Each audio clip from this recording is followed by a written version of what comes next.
Рамазанның түндерінде әке шешесіне дуа қылу дейді. Әке шешесі үшін 10 түйе сойғаннан абзалдыр. Дуа қылу бірнеше секунд кетеді.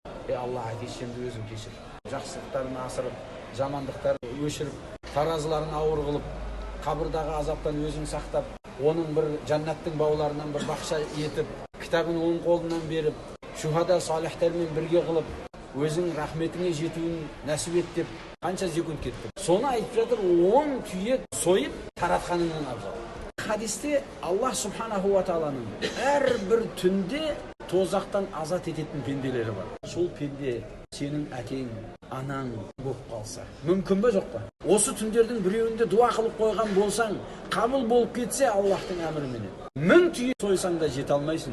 Бірнеше минутта болатын дуаға. Тірі болсын әке шешесі, қайтыс болған болсын, оларға осындай бір жақсылықты беру керек.